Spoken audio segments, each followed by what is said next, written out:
Okay, Assalamualaikum, good morning. Hari ni kita nak buat perbandingan comparison antara X50 dengan Toyota Yaris Cross lah. Okay, seperti yang kita tahu, X50 ni dalam market Malaysia ni dia dah lebih dikenali sebagai King of SUV. Sebab apa? Sebab sekarang ni dia punya since facelift ni, dia punya design dia lagi stylish, powerful performance, outstanding safety. Kita ada revolutionary intelligence dengan total comfort. Macam mana kita nak define the king of SUV dalam market Malaysia ni by Proton? Of course lah, dia punya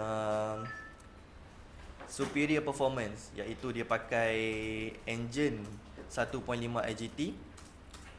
Okey, dengan output 181 horsepower dengan 290 Nm of torque. And then dia juga dapat capai low fuel consumption dalam 6.1 liter per 100 km.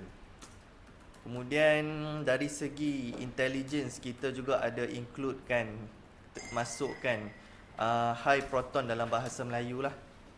Kalau ada yang tak tahu lagi, dia ada dalam bahasa Melayu. Lepas tu yang famous yang kita selalu customer tanya itu auto park assist.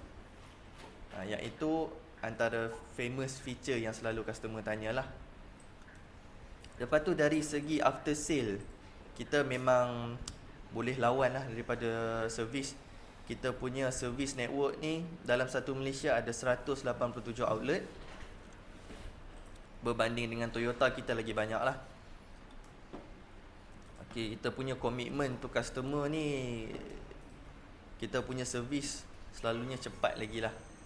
Kalau ada minor problem ke selalunya dalam satu hari dah boleh dah. Dah settle lah selalunya. Dari segi sales, kita sekarang ni dalam platform kita nombor satu lah.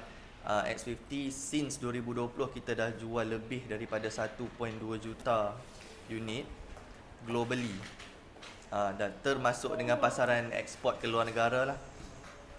Kita dah ekspor lebih ke 51 negara.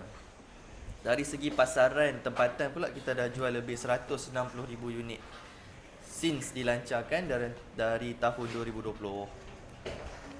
Buat masa sekarang untuk 2026, kita adalah SUV nombor 1 lah dekat market Malaysia. Okay, untuk Yaris Cross, masing-masing X50 dengan Yaris Cross adalah B segment SUV. Macam mana kita nak positionkan X50 ni? Okay, untuk X50, untuk Yaris Cross, diorang lebih fokuskan kepada efisiensi, penjimatan bahan api. Diorang lebih fokuskan kepada tu. Dan yang nombor 2 point diorang lebih fokus menekankan kepada reliability. Maksudnya dari segi after sale, spare part apa semua, diorang tekankan, diorang lagi murah lah. Spare part senang cari. Dan juga yang last adalah urban practicality.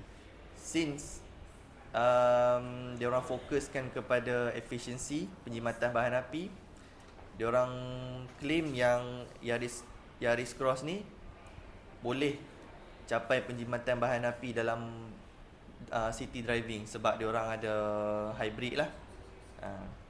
Untuk X50 pula, kita lebih tekankan kepada high performance oriented. Sebab ke engine baru ni, kita highlightkan more power lah. And then untuk value, kita bagi features yang lagi banyak lah daripada Yaris Cross. Jadi kita boleh kata dekat situ, kita boleh bagi harga